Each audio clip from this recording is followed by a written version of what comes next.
you know, when we were making this film, we wanted it to be better than Borat, and we thought, what could people see that they'd never seen before on film?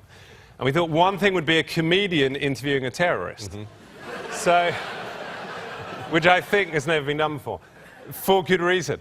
And so we showed the script, you know, the outline of the script to the studio, and they said, oh, this is great, who's going to play the terrorist?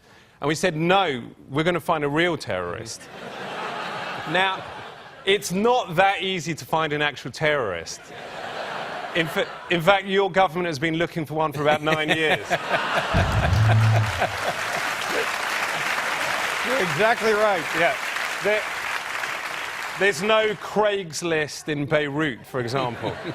So we called up a contact we had at the CIA and said, can you help us? We're looking to find a terrorist. Bruno has a contact at the CIA.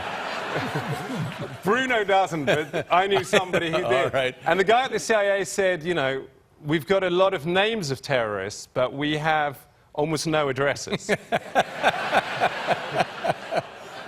And so eventually, after a few months, we found somebody who actually lived in a town that had a terrorist from a pretty nasty group called the Al-Aqsa Martyrs Brigade, who are kind of the #1 suicide bombers out there, if you're looking for them. And he said, yeah, he goes, there is a terrorist who lives in my town. And so I said, great, you know, can we interview him? But I'm a little bit scared about reprisal attacks from the other people in your city. And he said, don't worry, you know, everybody loves you. We love the Ali G show.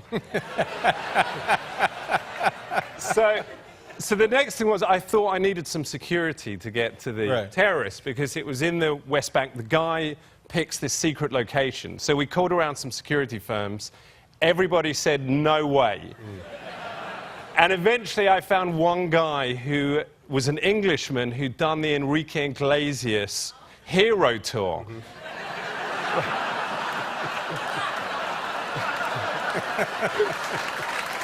You gotta go where you gotta go.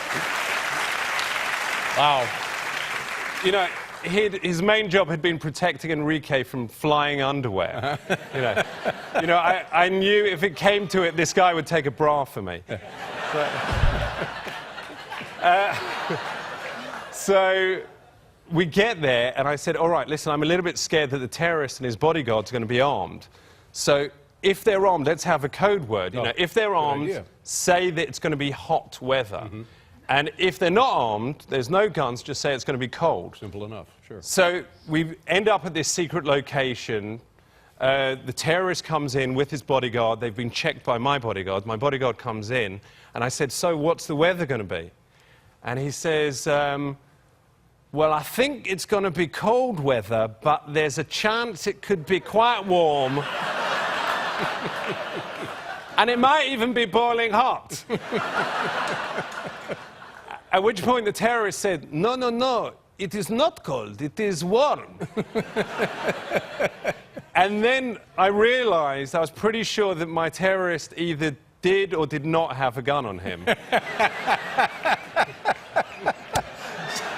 So you're certainly getting your money's worth there. And then my bodyguard says, yeah, you're right, you know, it is quite warm out here. It's kind of much, much warmer than North England. At which point I realized my bodyguard had forgotten about our role play. They're just talking about the weather. I was discussing the weather with the terrorist. Now, will these guys eventually see the film? Did you invite them to the premiere, or? I pray to God not. You know.